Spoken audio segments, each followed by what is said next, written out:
Welcome to Game Crunch, your weekly video game podcast. My name is Mike Anastasia. With me today, we got Brandon, Hello. and we're here to talk about games and things Games and stuffs. and stuffs. Mm-hmm. What's on the agenda today? Hades 2 drop release. Yep. Lots of news from the big three, Yep. and I mean that's the big blueprint for today's episode. That's the big blueprint. We've Yeah. got a shit ton to talk about in news, and then I played Hades 2, which is essentially the entire thing. So yesterday, Hades 2 Shadow dropped. I'm just going first, by the way. Yeah. When I decided that already. Okay, Yeah. good. Hades That 2 was the Shadow plan. dropped yesterday, and it's very, very good so far. I've only gone through about the first world area. A few things to note about Hades 2. There's crafting and stuff like that this time around, which I don't recall from the first game being prevalent, so I'm not entirely sure. But yeah, there's crafting elements this time around, and you can harvest things while out in the world, and you kind of have to start doing that first so that you can make a type of pickaxe, so that as you go further into the game, you're able to harvest more of the silver stuff so that you can buy more weapons and fight further on and so forth and whatnot. And anyway, game's very, very good so far. Like I said, I've only gone through one of the areas. This game is in early access. It shadow dropped just out of fucking nowhere, essentially. And after all of that, said and done and whatnot, it was revealed that even though it shadow dropped in early access, it is a longer game currently than the original Hades was right now, even in early access. So you got a lot of game there, even though it's not completely finished yet. But it is very, very fun. It's really enjoyable. Yeah, I mean, it's essentially more Hades with a different world, different characters, and a lot of callbacks to the original Hades. I believe you're playing as the original character that you played as daughter this time around, if I'm not mistaken. And yeah, it's really fun. I don't have that much to say about it other than it's very, very good. If you liked Hades 1, Hades 2 is just as good, if not better. I'm not entirely sure yet if it's better. I need more time before making that judgment. I'm only 3 hours in, so Yeah, that's surprising for you. Usually you have at least 60 hours in one day. So yeah, of course. Let me tell you about it. I know. The time machine. Yeah, moving on. I played the rest of Stellar Blade, and I finished the whole game. I got all the collectibles. I did all the secret bosses. I did all the side quests. I did everything there was to do, and I got the true ending to the game. I have not gone back through a New Game Plus, which I know gives you some extra costumes and stuff and different abilities, but I have finished the entire game all the way through and gotten its secret ending. And I think my thoughts on it is it's 8 or 9 out of 10. It stays there. It stays there. There's a lot of stuff I don't quite like, such as, for instance, the platforming can be very floaty. As I mentioned before, it does not get better. In fact, it only gets worse as you go further through it. Some of the later levels, like the last two, I would say, it just feels like they're built in a way where they're made to piss you off, because there's some backtracking involved and this, that, and the other, and it's not really that great of world design. But at the same time, the world design makes sense for what it is, because it's a destroyed planet that's mostly flooded, and you have to traverse via these railways that are destroyed and have pieces of them and this, that, and the other, and you have to go from one to the other, and then to get over to the other you have to go through an entire broken building and whatnot. But some of the enemies inside that building's kind of fucking obnoxious. It's fine. I'm gonna say solid 9. Really, really good game. Very fun, very enjoyable. The gameplay is what 100% carries it, as well as the music. The music is fucking incredible and will 100% show up at Game of the Year this year. The music is so fucking good. Probably some of the best music for a game like this since Nier Automata, easily. and I loved Nier's music. So yeah, overall it is great. I really, really enjoyed it. The true ending had that PlayStation 3, Xbox 360 game feel where you get to make a choice and the choice actually matters. And it's not so much that the choice is black and white or like this is a good choice or this is a bad choice. It's that you kind of decided for yourself what choice you made, and based on the choice that you made, that's what gave you the true ending or not. And I actually really liked that because it felt like a throwback to older games, and I thought that was pretty fucking cool. There was also like a really cool in-credits scene where something is happening and you're continuing a fight while the like game starts to fade out to black, and it was kind of really neat the way it was done. I really enjoyed this game. I think Stellar Blade is excellent. So yeah. Oh, nice. I look forward to more from this game, and I hope there is more because there's a lot here in this world that's been built and a lot that could be a lot that could be done with it, essentially. So yeah, I liked it a lot. Those are the two games I played essentially this week. That's it. Stellar Blade's great. Hades 2 is great. Okay, that's good. How long did it take you to beat Stellar Blade? 3 days. 3 7-hour streams. Okay, so about 20 hours. So like 20 hours, but I also did some stuff outside of those streams.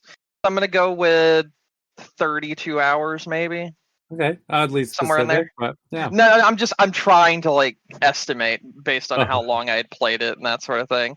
I think it was another 12 hours is what I'm saying on top of the hours I showed on Oh, screen. okay, I see what you're saying. Yeah. Yeah. Okay, that makes sense. All right, that's a good size. Yeah, no, it was very good length for a game, and it felt like I got my money's worth out of it, so I was like very happy. Didn't overstay its welcome. It did not at all. There were some levels that I was like, oh, this is fucking annoying, though. Like I mentioned with the ending, but they made sense in context. So yeah. Did that story make any more sense from the beginning? I don't think we ever circled back Absolutely. The story by the end of it was excellent. I would love to talk more about the story, but to say anything is kind of a spoiler. So no, that's fine. But yeah, the story made a lot of sense by the ending. A lot of the story was told to you via codex entries, essentially, and you learn more as you got further and further in. And if you didn't have that information because you didn't go and do the side stuff and didn't read the codexes and whatnot, I don't think my decision for what I did at the end, which gave me the true ending, would have been what I picked. But what I picked was based entirely on the story that had developed and that I had found out about from doing all these side quests, from going out of my way to hunt down every little piece of lore that I could find. So because of that, I do think a lot of people might not choose the true ending if they don't do that. Okay. Could you do the true ending without doing it? Or would it just be like a lucky guess? Is that what happened? Yeah, you can do it without doing it. However, you do need to do something else that you could do by mistake just by playing the game. There's like a bar that appears every time you learn more lore of the game. It appears in the top right hand corner, and it's like a sync bar where like you're syncing with the world, like your character is essentially. And if you fill that bar up to 100%, that's one of the only ways you can get the true ending. But there's also another thing on top of that you have to do to get the true ending. So if you go into the final mission without your sync bar at 100%, you can't get the true ending. And you also don't get to play 2 secret levels in the game. So definitely incentive to do so too. Yes. But it's not ever told to you. It's just something the game lets you find out on your own. Yeah, there are plenty of people who did not get the true ending and didn't know certain levels existed in the game that have beaten the game. So that's like super cool, and that's kind of what I was alluding to with like it has those elements of 360/PS3 games where it would let you miss something major if you just rush through it because you're not taking your time and you're not thinking about the game that you're playing. And because of that, I really it felt like very old school to me. Yeah. Okay. That's cool.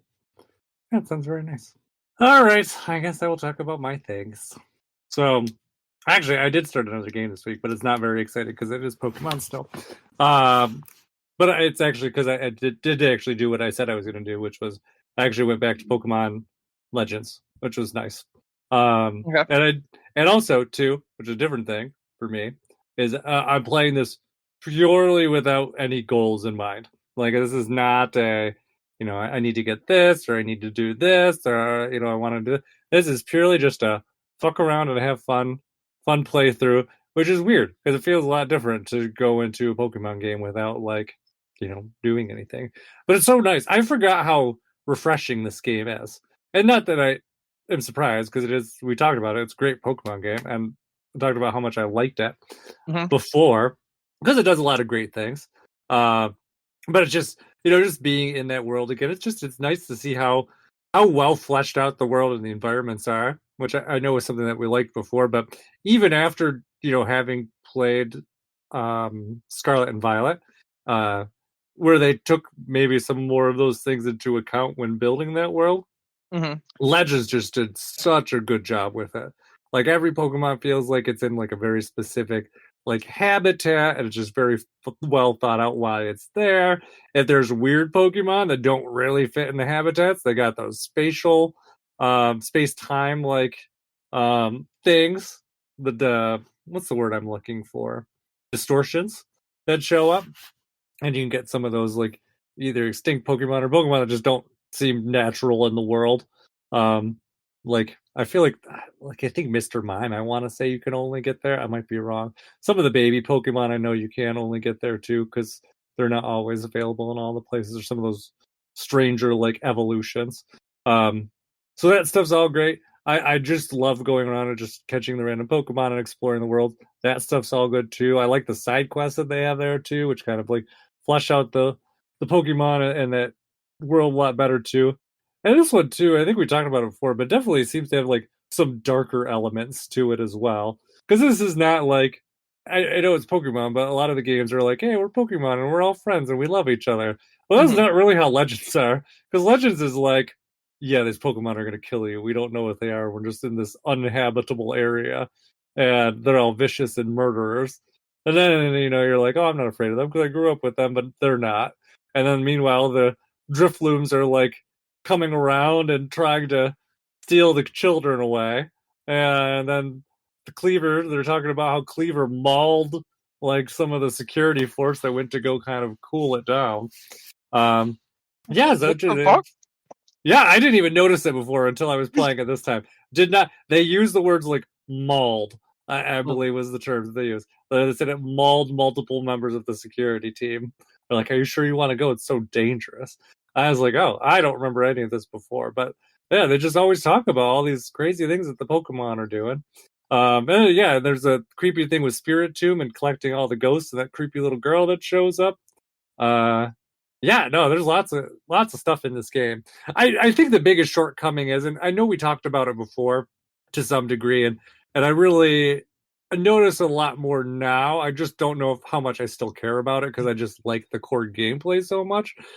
But obviously, Pokemon's really known for battling, and the battling system in this game not the best. It's not horrible. It's not as well fleshed out as a normal game should be. This there's some aspects that are missing there, and honestly, probably should be tied a bit more into progression, um, because the progression system in this game's kind of funky sometimes too, because you're kind of restricted in certain areas depending on how complete your Pokedex is. So there are those things, but kind of make me really kind of think about some things that I would imagine would be pretty nice for whatever the next Legends game is next year when that comes out.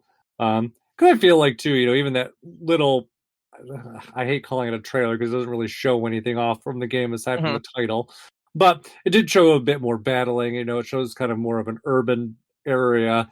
Um, and there's some areas on that kind of map that they show that might be more battling focused. And also, too, also important, I guess, maybe to that focus is the fact that mega evolutions are back. Those are pretty much battling specific.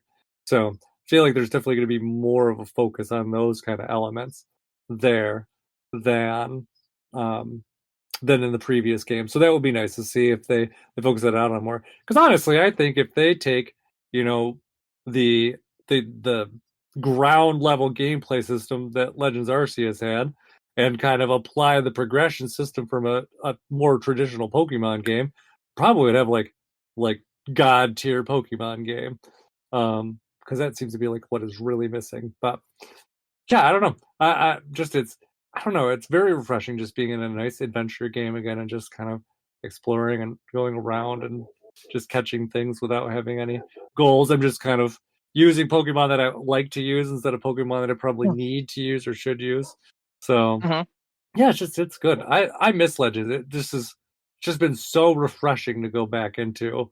I'm surprised with as much time as I spent in, especially with as much time as I spent in Scarlet and Violet, the last couple of weeks.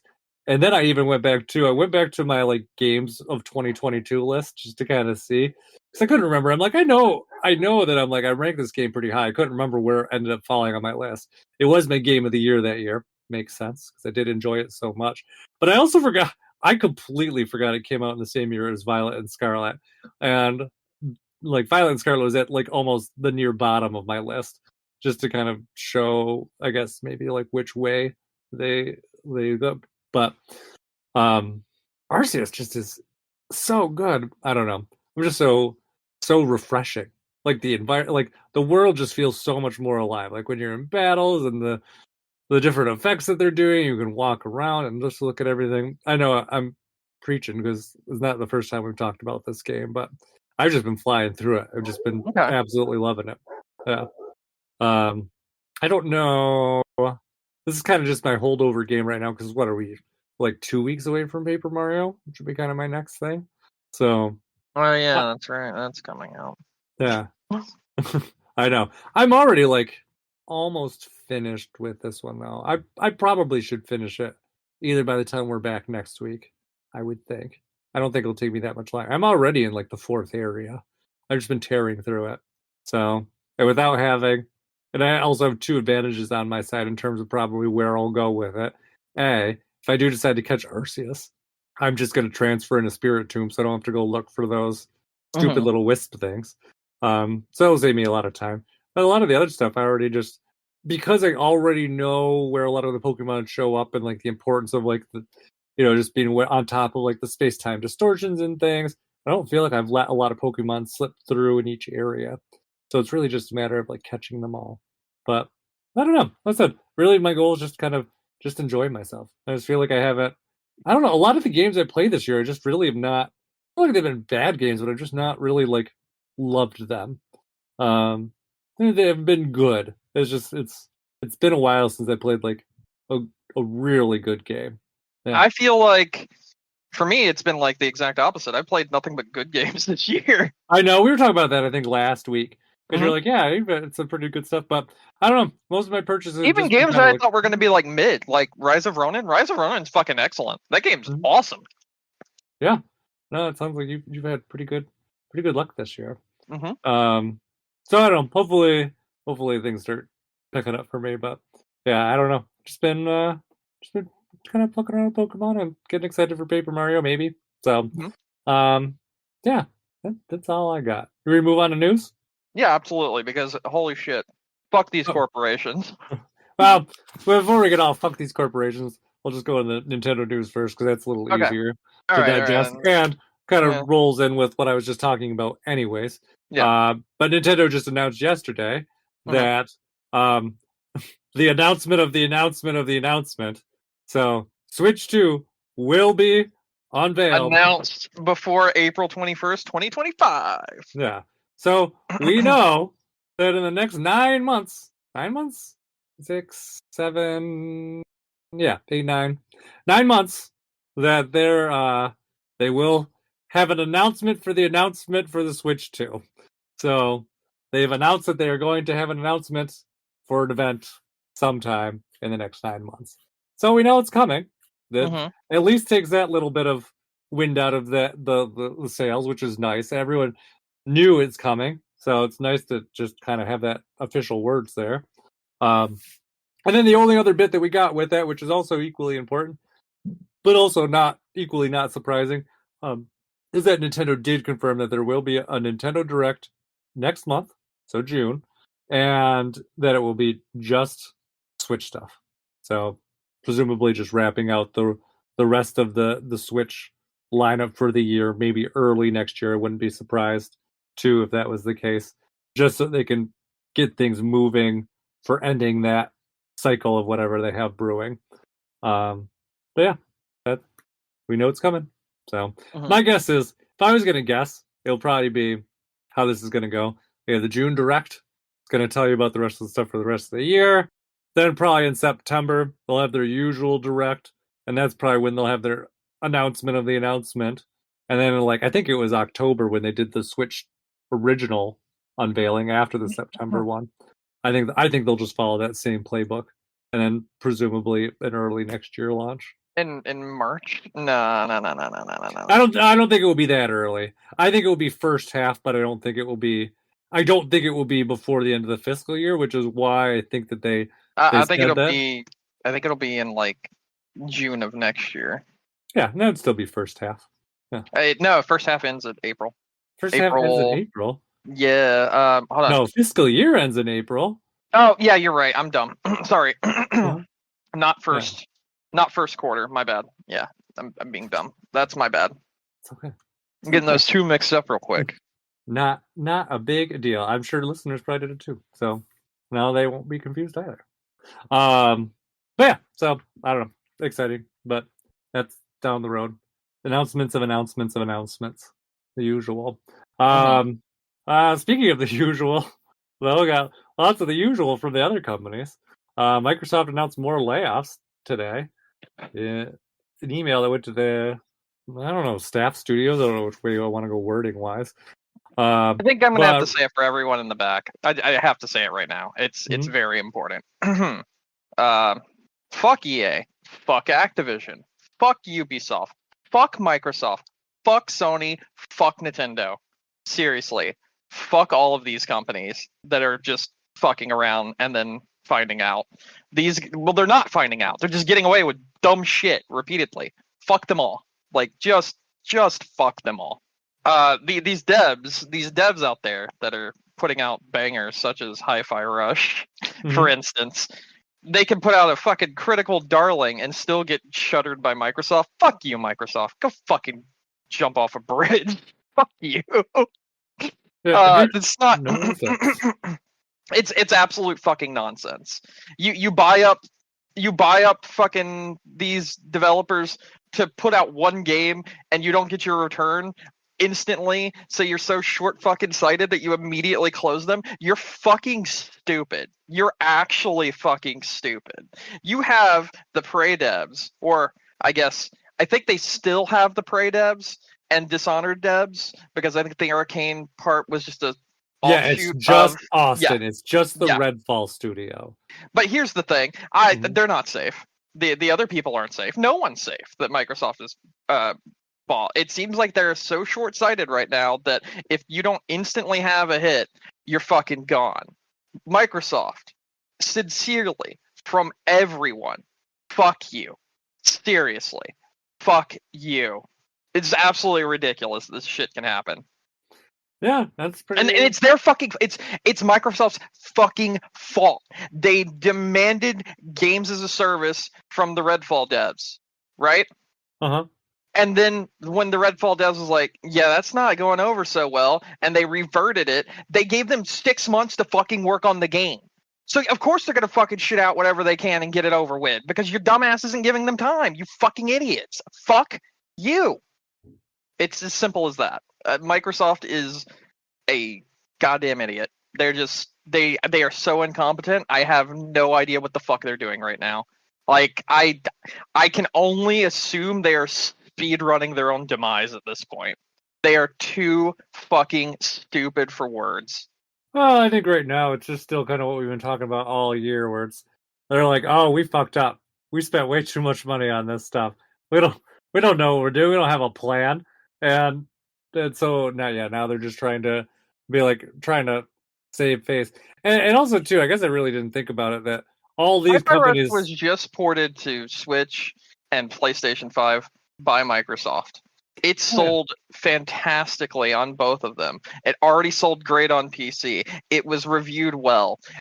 You have a good game. You have a good studio, and you still shutter them. That's not a case of I don't have a plan. That's a case of I'm fucking incompetent. That's a case of I'm too stupid to be running a business. And that's what the higher ups at Microsoft are right now. They're too fucking stupid to be running a business. It's not a case anymore of we bought too many da da da da and we're not seeing a return. It's literally just a case of so much short-sightedness on their part that if they don't see fucking gangbusters instant billions of dollars on a brand new IP, they shutter a whole company. That's not a case of, oh my god, they messed up because they bought too many studios. No, that's just a case of corporate fucking greed and stupidity. That is what that is. I don't necessarily disagree if we take everything at face value that we know.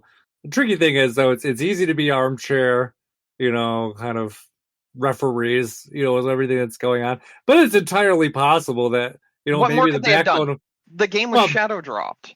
The game was shadow dropped. It was ported to other systems. Yeah, it sold amazingly well on said other systems. It sold fantastically on PC and was continuously reviewed in the top 10 best games of the year. It was a game of the year contender. It was put in there. All of that shit happened, and Microsoft still said, "Nah, fuck you."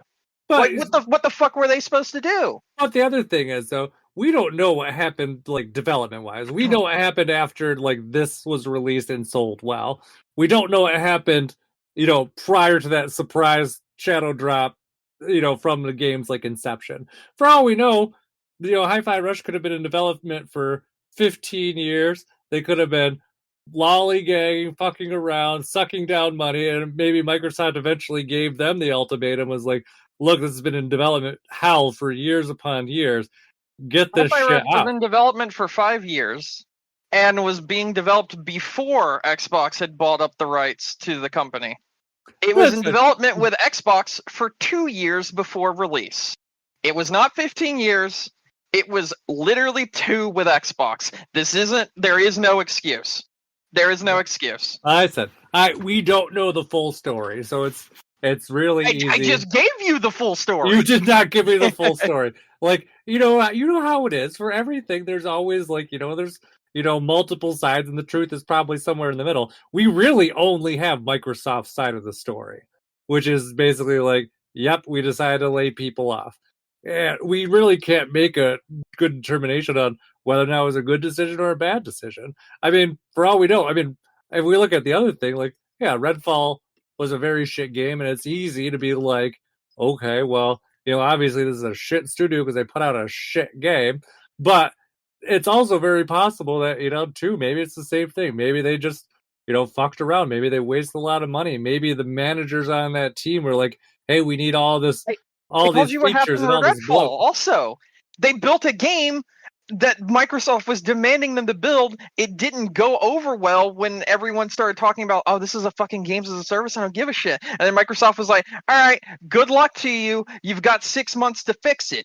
Again, it comes back to Microsoft being fucking stupid and short-sighted. Well, let me ask you a question. Inexcusable. Okay, let's play devil's advocate for a second, because that's my favorite game. Oh, I know.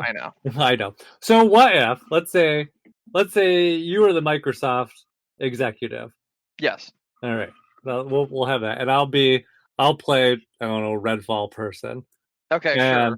Okay, and I'll be like, all right, my Xbox Brandon, I have this great idea for a game. It's called Redfall, and it's going to be a games as a service game, and we want to make no. You do not understand what's going on here. The game was not being made as a games as a service initially. Microsoft made them make it as a games for a service game. After they made them make it for a games as a service, and then they were proven wrong about it being a good idea as being a games for a service, which was what fucking Arcane told them in the first place, then Microsoft was like, oh shit, you guys fucked up. Not us telling you to do this, but you guys fucked up. You got 6 months to fix it. Bye. That's what fucking happened. Hey, I'm just saying, there's always There's But I'm always just saying, another get side your to every fucking story. facts straight. That's what I'm trying to tell you. I'm 'Cause just you trying to think of flirted this, hypotheticals where these things might actually but your make hypotheticals sense. were incorrect. That's what I'm No. trying to tell you. Hey, I'm just saying, for every decision, like because the thing is, realistically, Mhm. you know, well, I mean, we don't know, but we would assume, I guess, that Microsoft didn't just not have any fucking clue about what's going on in this game until 6 months before it came out, and then they decided it wasn't what they wanted. Like, odds are something got fucked up before then, and it got taken out on that studio. Yes, you know it got fucked up before then? Microsoft making it a games as a service game when the studio told them not to. I'm just saying there's probably something else to the story that we don't know. In terms of why they did it. Also, though, maybe they were just like, well, we need to lay off more people, but we'd look like assholes if we laid off more people from Activision.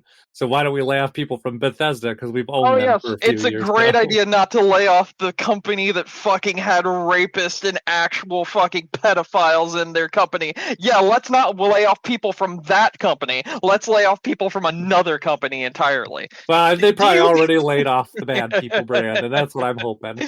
So, we're talking hypothetical, so what if they didn't? but then you would hope that there's an HR policy that would fire the specific people that need to do it instead of whole studios.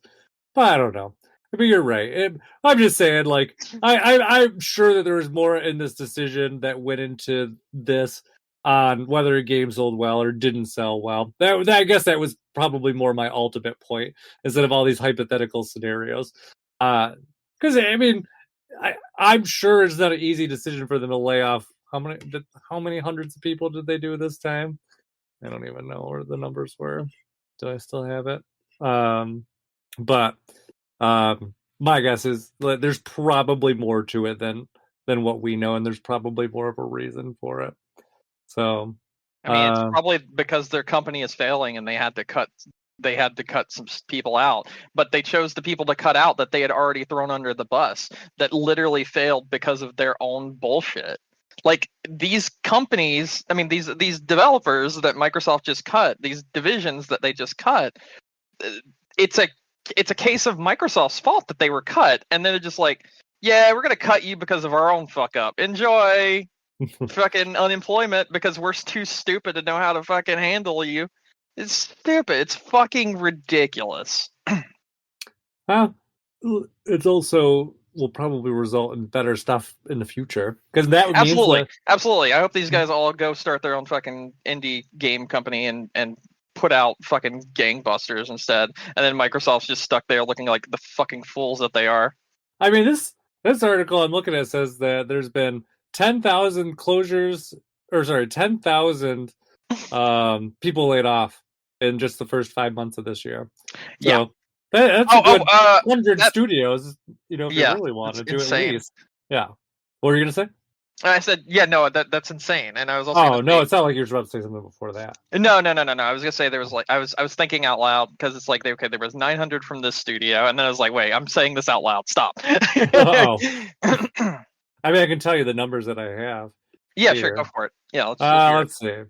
Take-Two closed Roller Dome Studio. Roll 7. Oh my god, fuck them too. Fuck off, Take-Two. Oh my god. No. We're not skipping that. We're not skipping that. Roller Dome was fucking awesome. That game was sick and did really well too. And it was a new IP and it was great. And then Take-Two was like, yeah, but we want more money. So fuck you. Get out of here. Fuck you, Take-Two. Why does everyone that makes something interesting, such as Hi-Fi Rush, such as Roller Dome, get absolute shit on? Because it's not the same cookie cutter bullshit that gets pumped out every 3 fucking weeks from all these companies. Fuck off.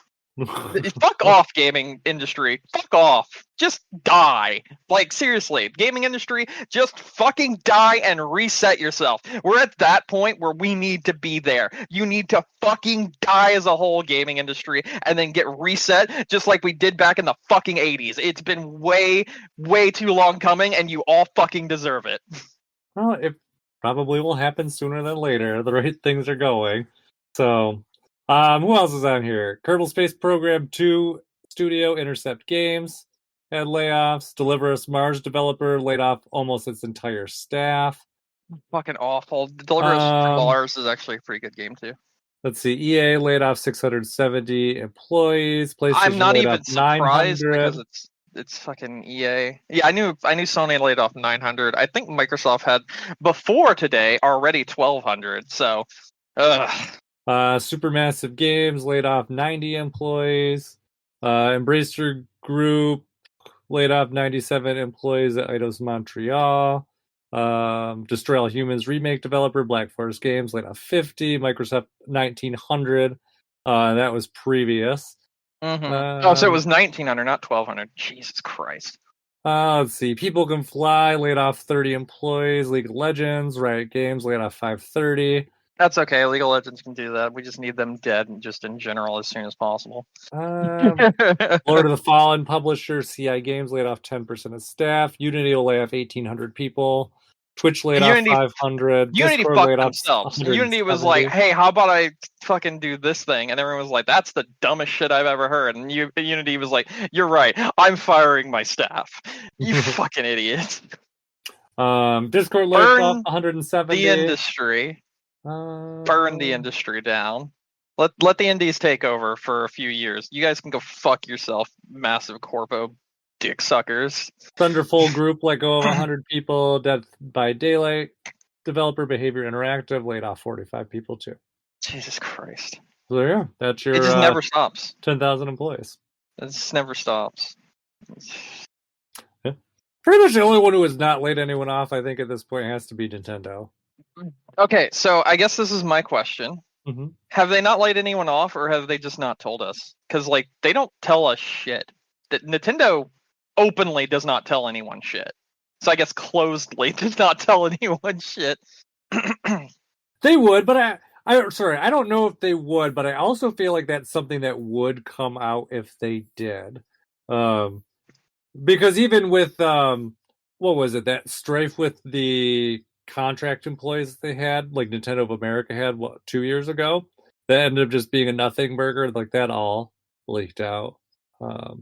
But so I would assume we would have heard something or rumblings. So I feel like they're it seems like Nintendo, I don't remember them ever having layoffs. Last time they did really shitty, Iwata's like, "Oh, you can just take my pay. I'll work for pennies." I know. So like, it's not, because that's the thing, because that's the difference, I would say.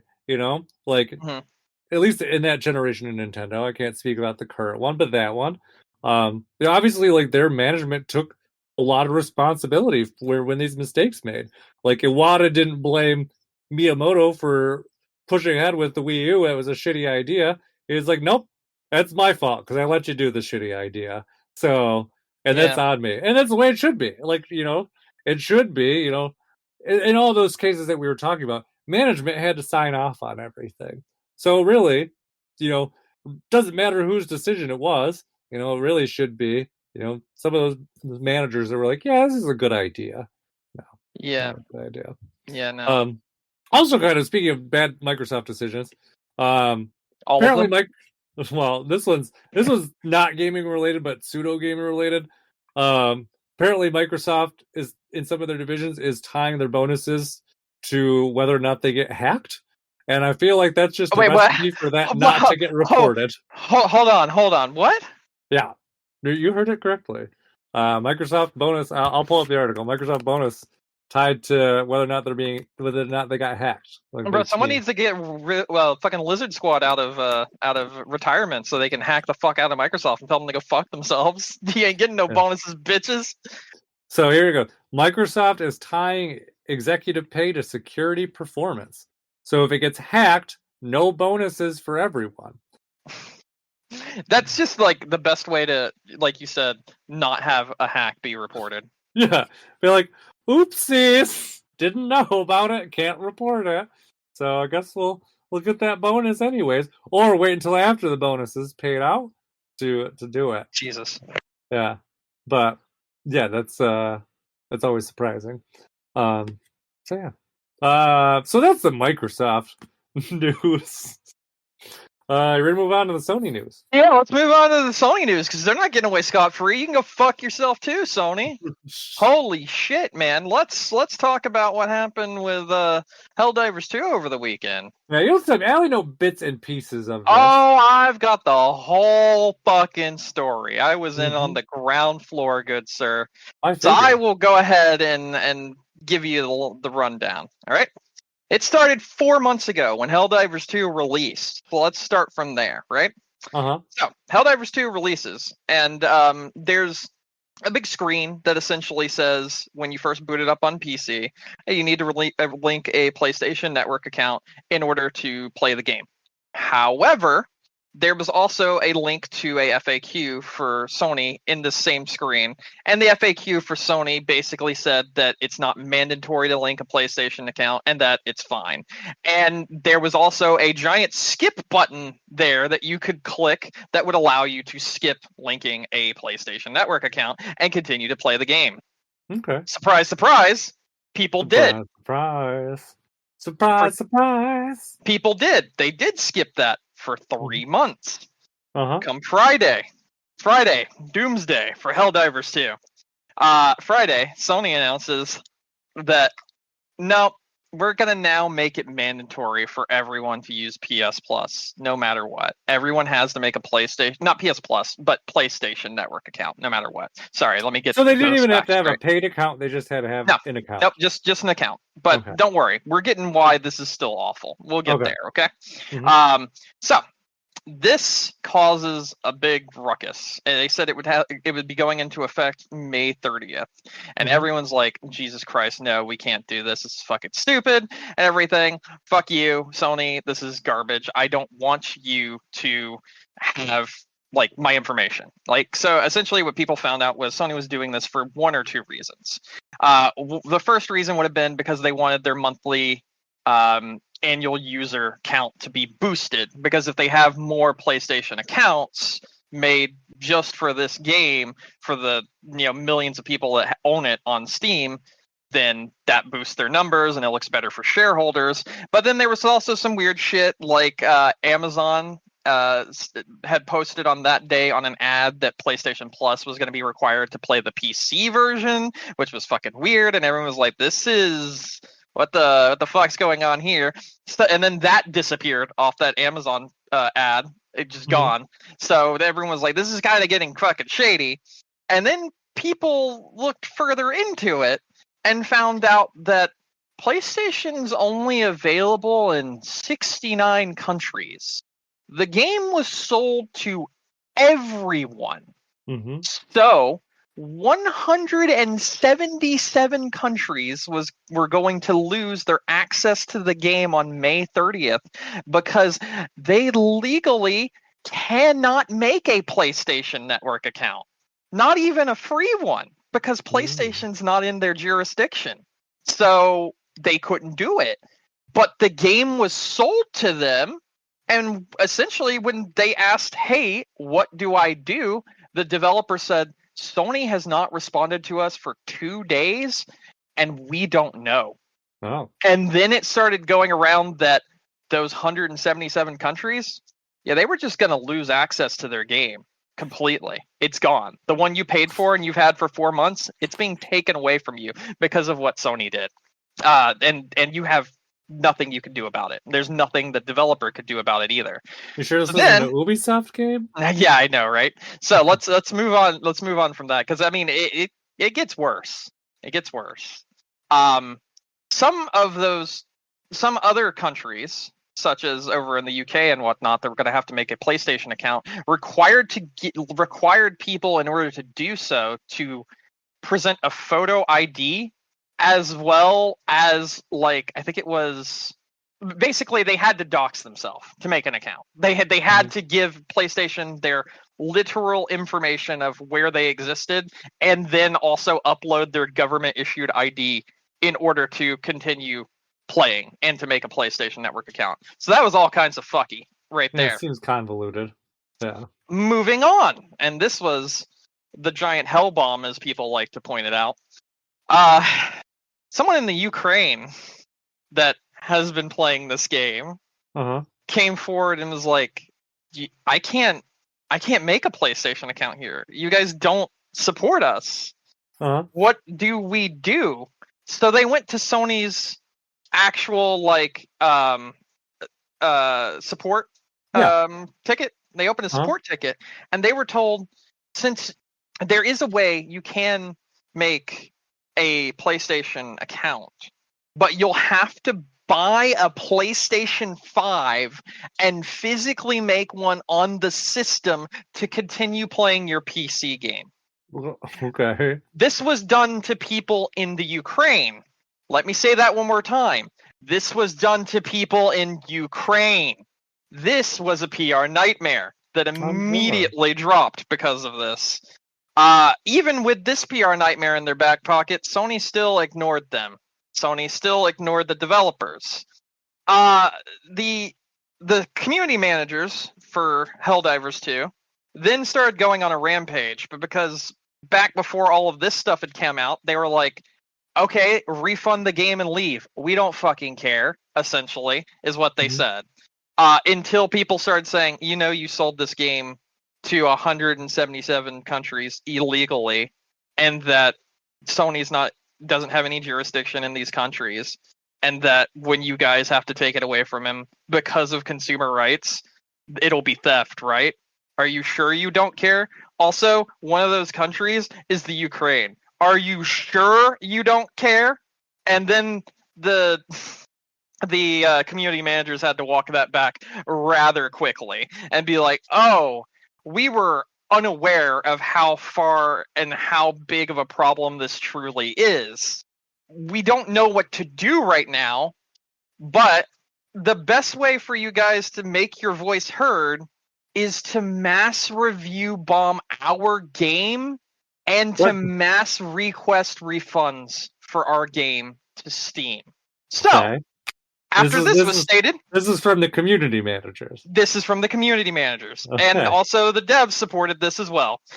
So, the game just went from 536,000 positive reviews, overwhelmingly positive, to 256,000 negative reviews in less than 6 hours. This plummeted the game from overwhelmingly positive to overwhelmingly negative.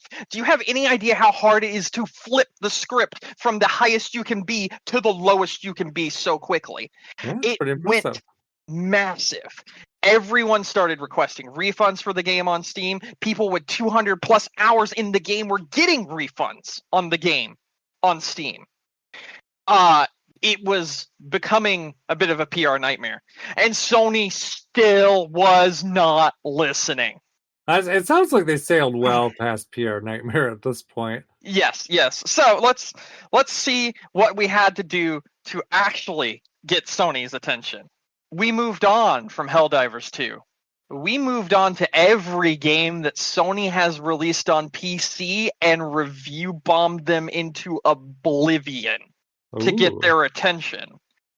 After they started seeing their critical darlings like God of War and Spider-Man being negatively reviewed in the hundreds of thousands, and everything with the publisher tag of Sony being negatively reviewed in the hundreds of thousands, 48 hours later, and then I think 12 more hours after that, Sony then put out a statement apologizing and saying that we are still working to understand what is best for our PC community, and you guys have taught us a valuable lesson, essentially, is what they said.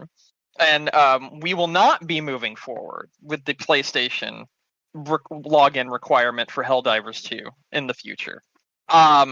There's still 150 countries that have not gotten reinstated as being able to buy the game, but everyone that already bought the game beforehand now has been able to now will be able to play the game going forward.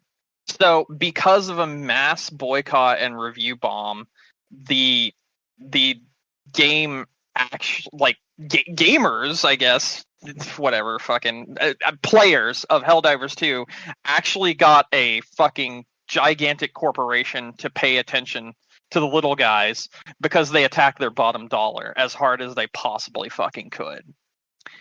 So yeah, it got turned over. It's not happening. They canceled. Well, there's one burning question I have. And you Yes. might know the answer to this because you Yeah, I didn't probably actually do. say it.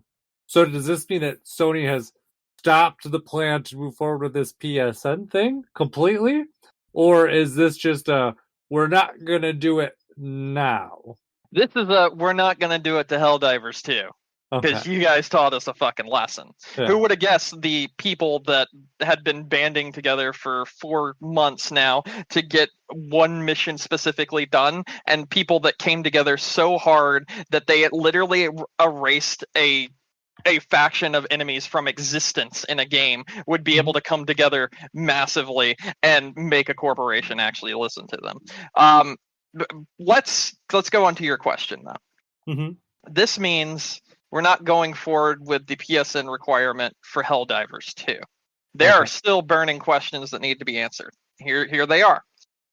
Ghost of Tsushima comes out next week on PC. It does still list that PlayStation Network is required to play online multiplayer and to use trophies. It does not say that it is required to play the game, period. So Ghost of Tsushima is mostly a single player game. The multiplayer was added as an afterthought. And it's okay. It's pretty good. But people will be able to buy the game and play it. They just probably won't be able to play the multiplayer or have trophy support. Okay, and it seems more reasonable, and especially Yes. if it's up front with it.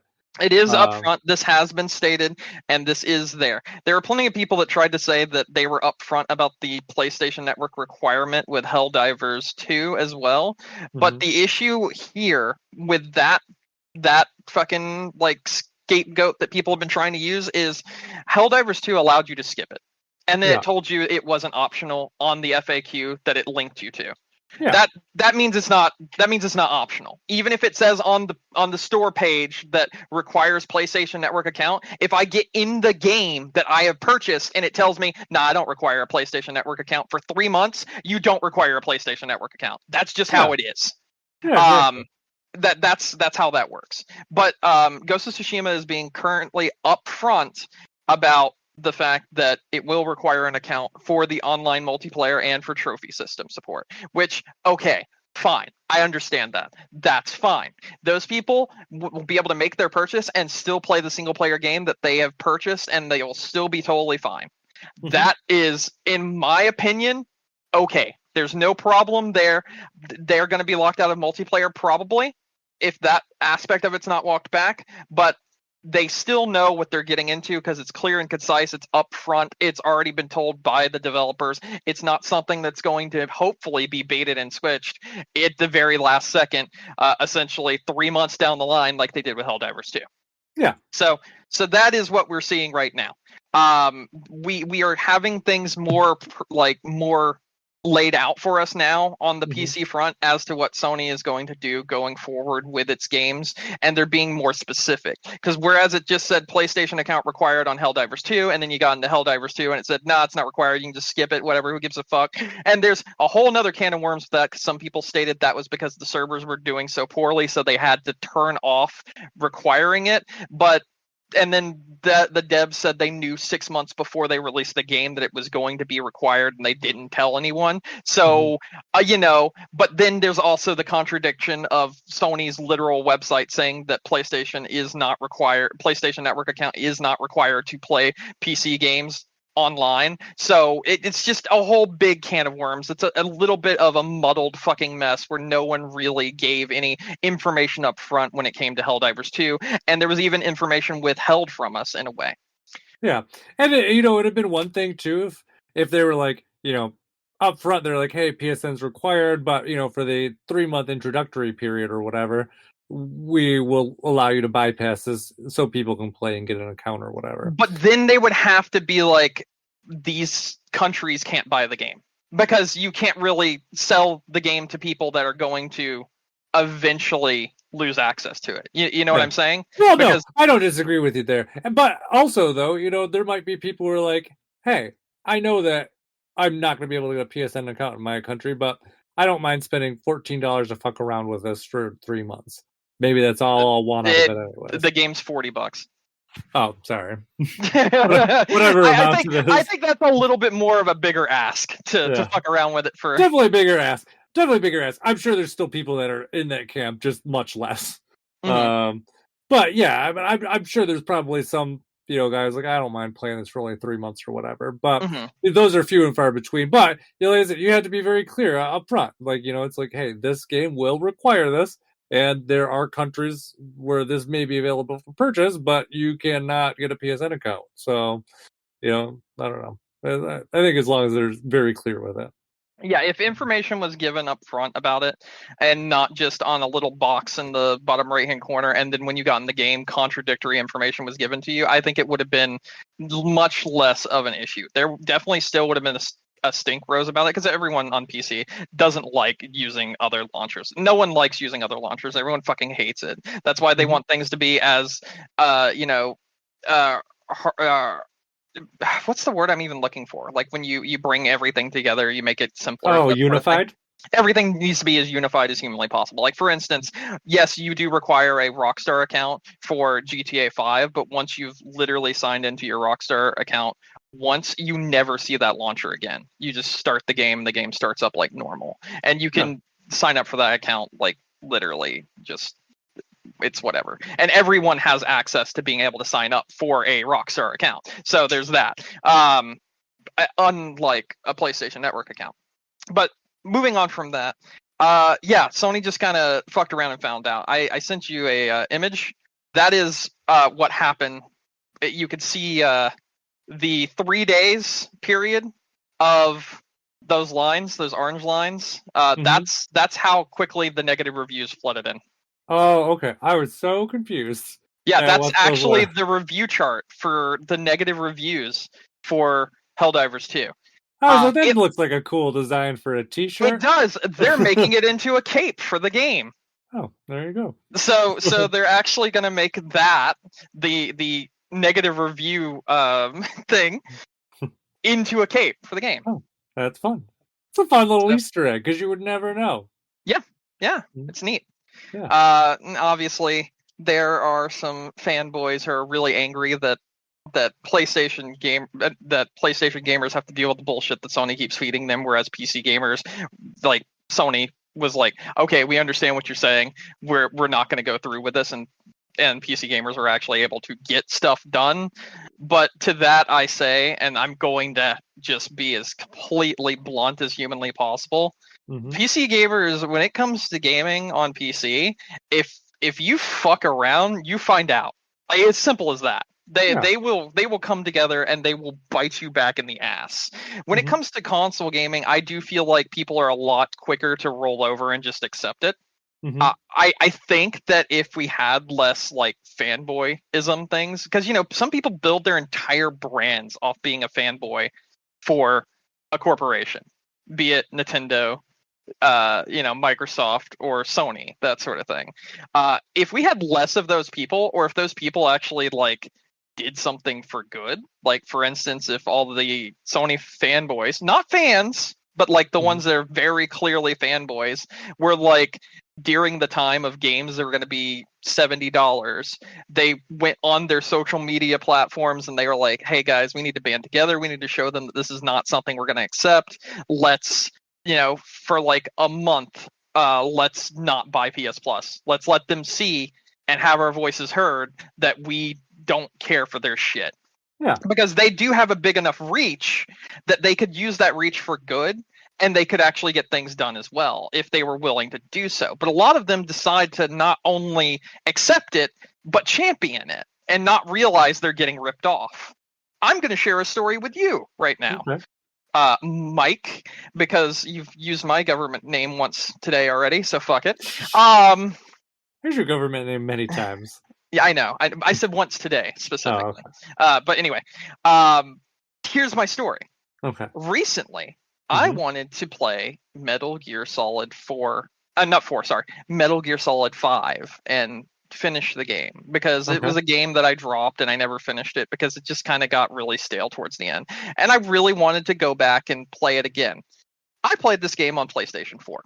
Okay. I have saves. I have cloud saves for Metal Gear Solid 4. I mean 5. I keep saying 4. Sorry, Metal Gear Solid 5 from my PlayStation 4.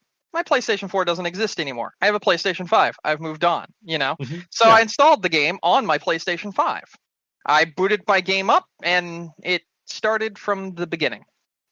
So I'm sitting here, and I'm like, what's going on? Yeah. I check. My PlayStation Plus has run out. Uh-huh. Are you aware that Sony is one of the only consoles that ties cloud saves into being part of the paid subscription service? You have to pay for your cloud saves I on think Nintendo PlayStation does 5. as well. I'm not entirely sure if that's true. Now, granted, I have never bought a second Switch to confirm or deny, but I have had set other people up with Switches and their saves carried over. But I don't think they had. I see what you're saying. So the fact that I think the ability to save on the cloud requires a Switch Online, but I don't know if the ability to access from the cloud. Is that kind of what you're saying? Yeah, that's what I'm saying. But it requires both for PlayStation. So I cannot transfer my save over that is in the cloud that exists, that clearly fucking exists right there, because I'm not paying $7.99 for PlayStation. It's not $7.99 right now. I think it's $11.99 right now. I'm not paying that price for PS Plus. Yeah. And because of that, I cannot access my save from a game that I've had in the past. Yeah, that is just right there. That's straight up bullshit. No one should have to pay for cloud saves. That is something that I think is the dumbest fucking thing ever. Because here's the thing. I just ranted and talked about how absolute dog shit Xbox is right now. And I firmly stand by that. You know what? My cloud saves work across every single Xbox system I have ever had. And I don't have to pay to make them work. And that's just crazy. Like, that's fucking crazy.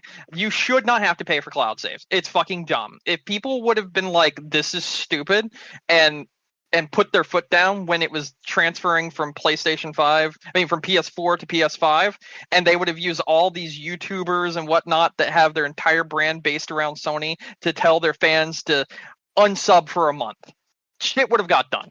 Shit would have got done, and they would not be paying for cloud saves, or they wouldn't have been paying for cloud saves for a certain amount of time. And you know how I know this is possible?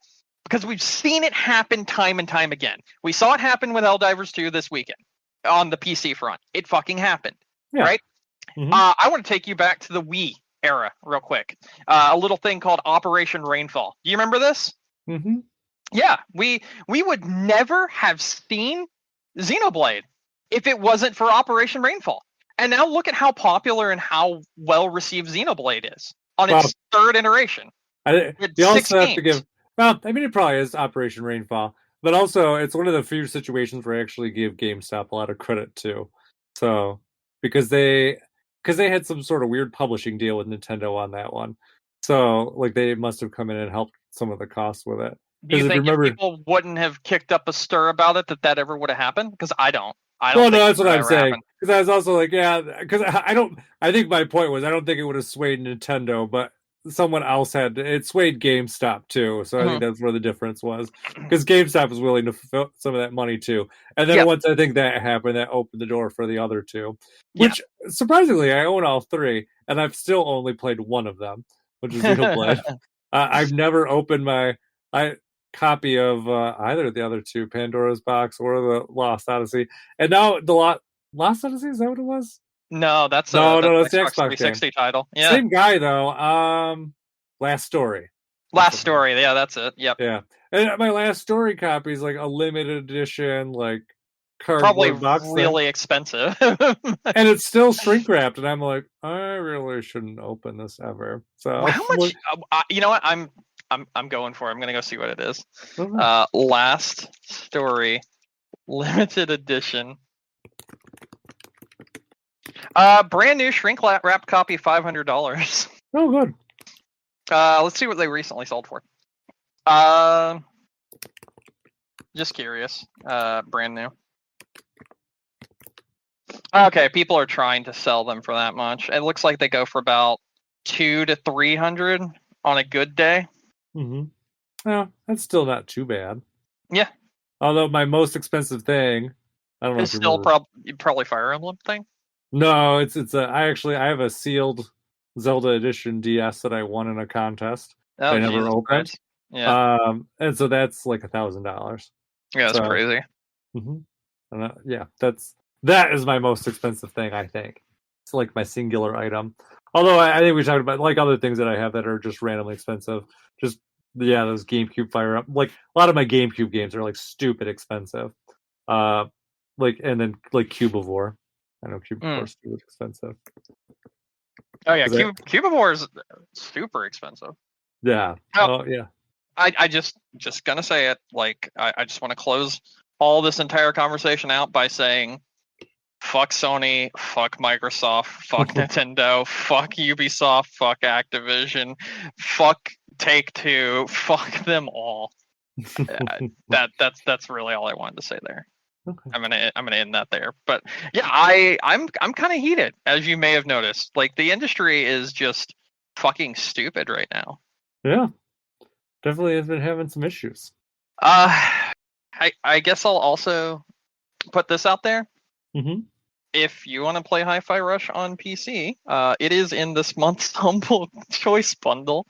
So you go pick that up. Play Hi-Fi Rush. Hi-Fi Rush is excellent. Well, I just read, so I checked the rumors just now just to make sure there's nothing else there. Mm-hmm. And so when I was looking at the rumors in there, they said that Hi-Fi Rush, any extra planned versions in the works are not anymore.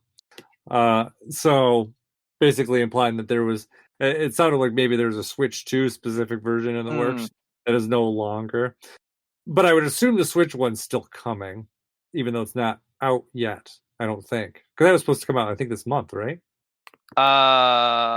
Wait, what was supposed to come out this month? Hi-Fi Rush for the Switch? I think it's already out.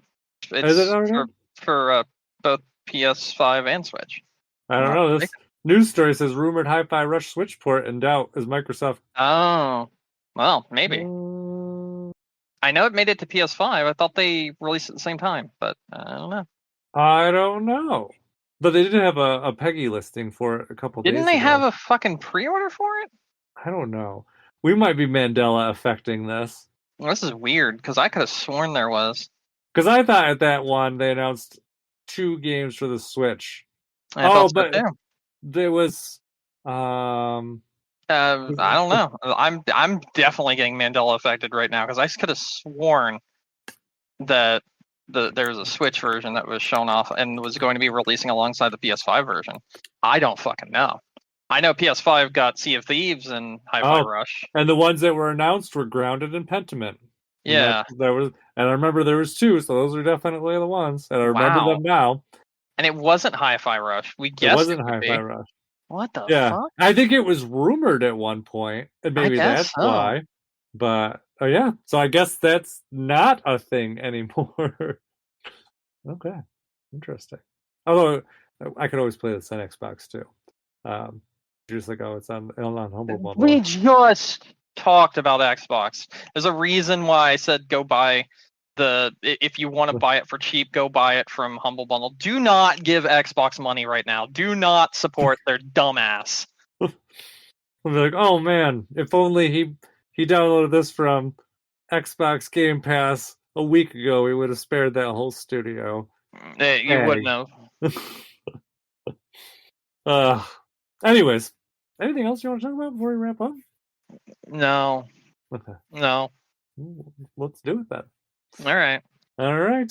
Thank you everyone for listening to us tonight. Don't forget to find us on iTunes, Stitcher, Google, Amazon, YouTube, wherever you get your podcasts. Also, you can check out our website, game-crunch.com. Has all of our old episodes. And if you want to reach out to us, you can send us an email at gamecrunchcast@gmail.com. Brandon. Hello. Any final thoughts? No. Okay. Well, that's it. My name is Mike Anastasia. You can find me online. I'm Clash of Penguin. There or on your favorite gaming console. And until next week, game on. Game on. Game on, Mike and Brandon on the screen. Diving deep in the pixel stream. Every level, every quest. Shine. Game on, got that power up feeling blessed. Control.